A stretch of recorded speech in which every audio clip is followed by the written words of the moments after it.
Guys, you ever notice that every time the government's about to screw something up big, a trunk full of infected monkeys just happen to flip on a highway somewhere? So Mississippi this week, 40-pound rhesus monkeys carrying Hep C, herpes, and COVID spill over on I-59. Yeah, they shot most of them, but one of them is still on the loose. One of them bad boys is still on the loose. If you're in Mississippi, keep an eye out. Nothing to worry about, man. Totally normal.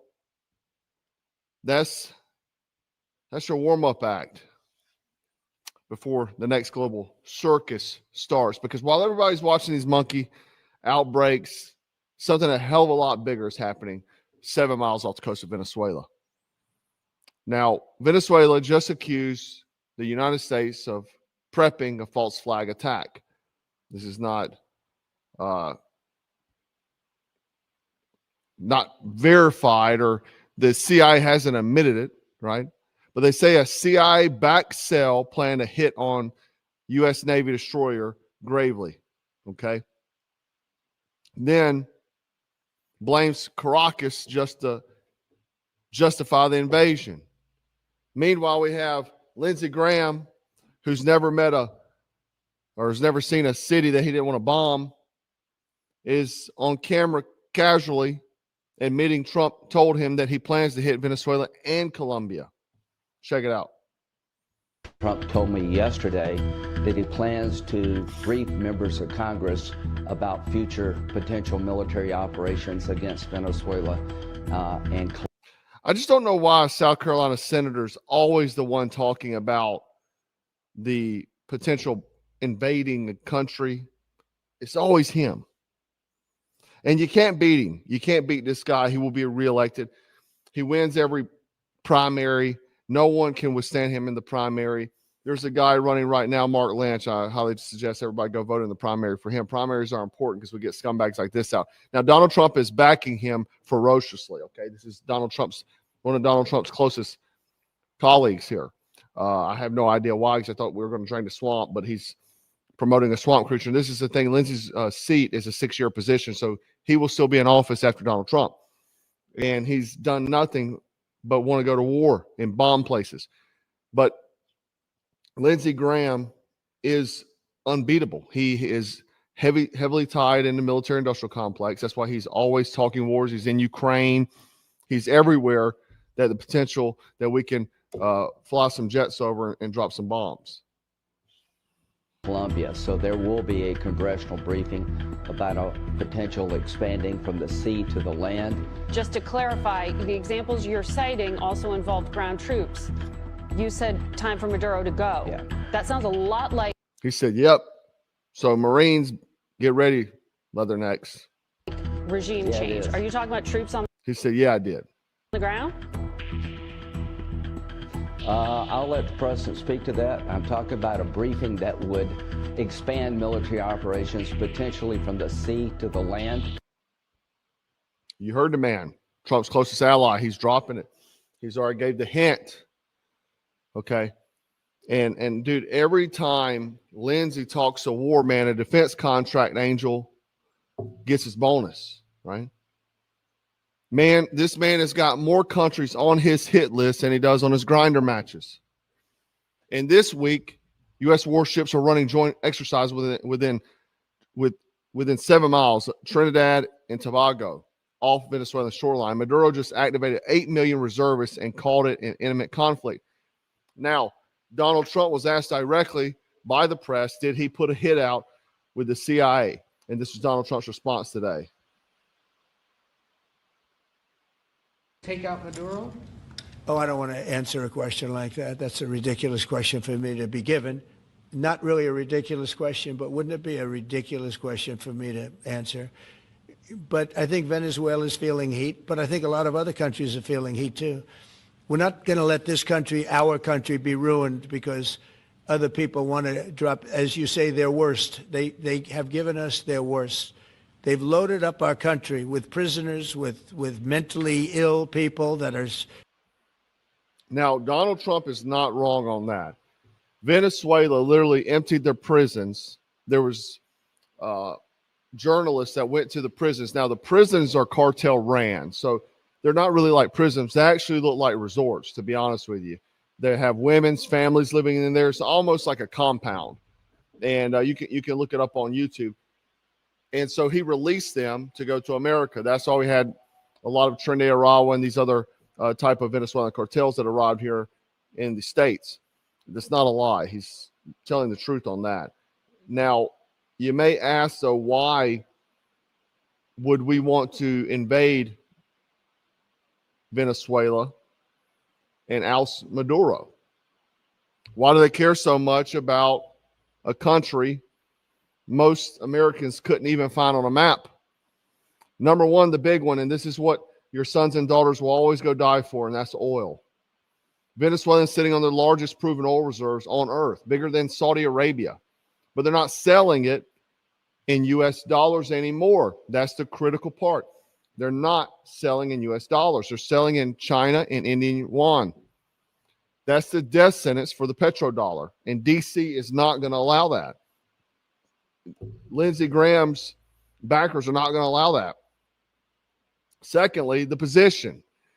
Venezuela guards the southern flank of the Caribbean, right next to the Panama Canal trade routes. Obviously very important because that controls, if you control that coastline, you control shipping lanes, refueling points, and surveillance windows on every vessel entering the Gulf. Third, probably the biggest thing, is alliances. Russia and China are embedding deeper every month. Russia just literally ratified a contract with them, a pact for defense and energy with Caracas, Venezuela. Okay? They just made a pact a few days ago. So now the same pact that Qatar had with America, they have the same pact. Maduro also stated that his country has 5,000 Russian surface-to-air missiles to counter the U.S. So Putin isn't playing. He's calling bluff. And China basically said, leave Venezuela alone. China's been posturing for a while too. So this isn't some Banana Republic dust up. It's BRICS planting a flag in the Western Hemisphere. And finally, profit. The moment Maduro falls, Exxon, Chevron, and Halliburton waltz back in. The same companies booted out when Chavez nationalized everything. Regime change isn't about democracy. It's not about fentanyl. It's about reopening oil fields and keeping energy priced in dollars. Okay? Now, that makes sense to a lot of Americans, though. It really does. You can dislike it, but it will help you as an American. Now, let's talk about the word they're throwing around. False flag, conspiracy theory.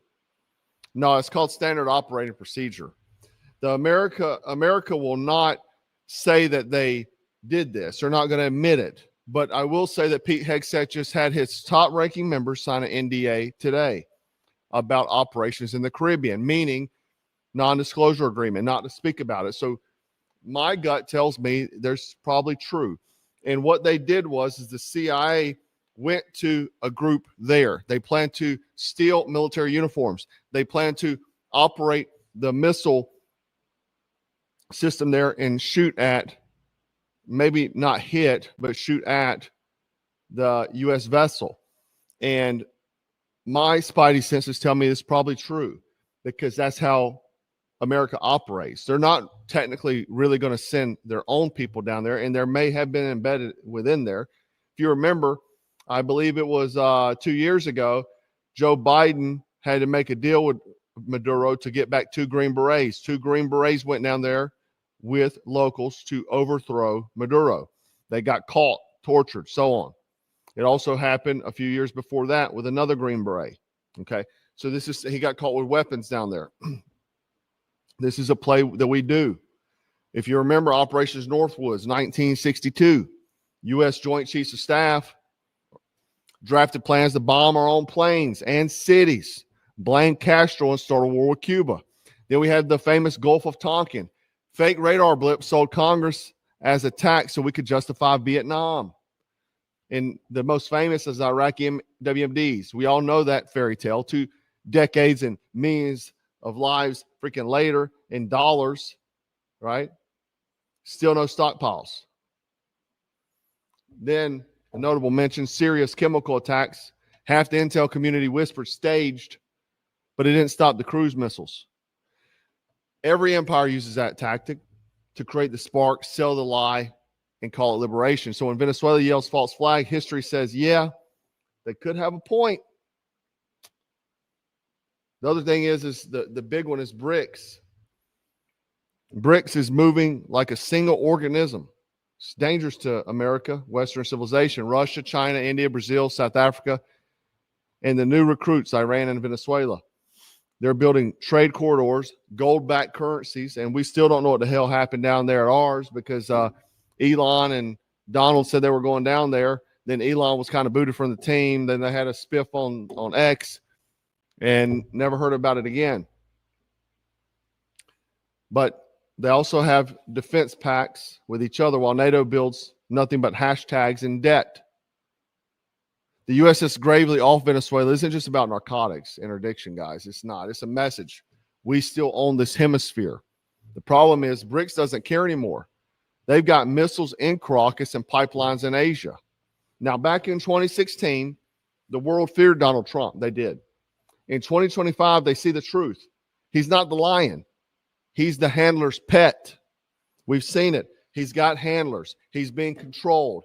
Many things he said he was going to do, he's going against his own agenda. He's even to the point of doing leftist things. The thing is a lot of people are cheering for the immigration, the deportation. Obama held the record for that. Hell, Tom Homan worked for Obama. He was in the same position for Obama. The reason why Trump got him is because he was so successful under Obama. Obama was the biggest deporter. He was the border czar. And so a lot of the same things you see happening, giving money to Ukraine. Joe Biden was doing that. Now Donald Trump's doing that. A lot of these things are still happening. So it shows the world, and Putin, who's not afraid, he said he wants all the smoke. He's not backing down. He went and met with Trump in Alaska. Oh, yeah, we'll do it. And then he said, no, I'm going to send some bombs this evening, some rockets. And he did. What you see now with Donald Trump is the globalists control the leash. So BRICS isn't trembling anymore. They're testing. They're seeing how far they can push. And so far, they're pushing quite a lot with Russia and Ukraine, and nothing's happening. Nothing's happening. So, and you got Lindsey Graham out here, one of Donald Trump's greatest colleagues. He's going to go help him win the primary. Okay, he'll be the senator again with Donald Trump's backing. He's treating war like brunch plans. Hey, Don, what are you doing Sunday, man? Let's invade Colombia. Guy's a freaking walking Raytheon press release. He doesn't sweat, man. He leaks Defense Contract Inc., that guy. Every time he talks freedom, another country, a foreign city, catches fire. Meanwhile, the same think tanks funding these interventions are lobbying Congress under national security initiatives. Translation is taxpayer money, corporate profit, media spin, and then body bags with your kids in them. Or possibly you, if you're still in the military. And just, dude, when you think it can't get any weirder, man, we keep having these mutant monkeys running loose on the interstate, 40-pound bioweapons with herpes, COVID, courtesy of Tulane research truck. They said it's handled. Sure, man, just like Wuhan was handled. If this were a movie, the next scene would be the unexplained outbreak. Maybe it's a coincidence, or maybe it's just the universe reminding us that every time the deep state needs a distraction, a truck just tips over full of test monkeys. Ever thought about that? Sure, the timing. Look, this is not just about Venezuela, man. It's a pattern. Regime change, currency control, manufactured crisis. While BRICS builds infrastructure, NATO builds excuses. They don't need to drop bombs when they can drop psyops. So remember that every time you hear humanitarian interventions, it starts with a lie wrapped in a flag. And every time they talk peace, they're already loading magazines. Bottom line. Guys, before I hop off tonight, I told you guys about this quite some time ago. A lot of people, for years, I've talked about it in when we're talking about tradecraft, when we're talking about your own planning. I talk heavily about it in the Gray Man protocols, and if you have not read that, you're wrong. Go to blackscoutsurvival.com and get your Gray Man protocols. You need to get trained up because shit ain't getting any better. But something I talked about, because we live in a digital age. The digital age now is that pretty much your cell phone is your tracker. It keeps all information on you. And transmits information. And, we also have the possibilities of EMP attacks. We live in a modern world where the grid shutdown could be detrimental. So I told you guys about this a while back. I've been working on it for quite some time because I wanted to get in the form factor I wanted it. I've talked about Faraday bags, and a lot of them are very expensive. Faraday bags are ridiculously priced. I worked for quite some time to get the exact type I wanted. I wanted to keep it reasonable. I think these are $29. They're going to launch tomorrow morning, but I'm letting my late night live guys know about it ahead of time so that way they don't get sold out. But you see the profile. The profile is not like these ridiculous ones. This stops RFID, so you can put your credit cards in here. They're not going to get stolen. If you want to vanish, like if you're in like some movie and the feds are coming for you, you dump your cell phone in here, close off, it's gone. White. They can't ping it. Okay. You pull it out and use it whenever you need to, but while it's in this bag, it cannot be intercepted, can't be tracked, traced, no GPS. You throw a GPS in here, it can't be tracked, traced. The other thing is for EMP type stuff.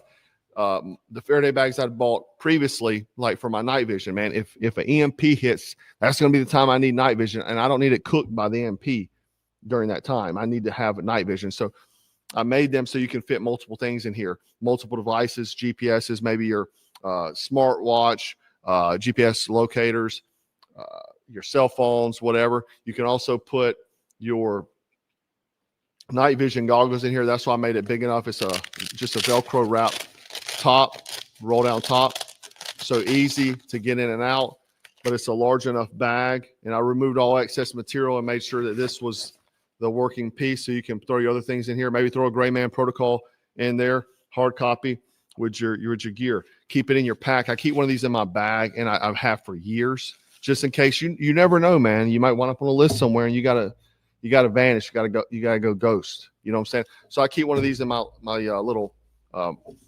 man purse, the Gray Man sling we sell. I keep one in here, and that's why I made this so it can fold up tight. I keep it in there in case I need to freaking vanish. I can throw my electronic devices in here, roll down, and now I'm off the digital grid. Anyway, these are on sale. I made them as reasonable as possible, guys, because they're ridiculously priced. People mark these things up just to make a profit. Obviously, I'm not making a profit on these because very minimal. By the time the hours I spent testing and I'm probably in the negative, but I wanted to make it so that way something reasonable, because I think everybody should have this in the digital age we're in. And so they're on sale now, and I wanted to share that with you guys so that way you could pick them up before they launch tomorrow and the email goes out and people go ballistic. So anyway, guys, stay frosty, stay strapped, and stay dangerous, because when the smoke clears and the monkey stop running, you'll see exactly who the real animals are. Black Scout out. 2, 3. 4, 2.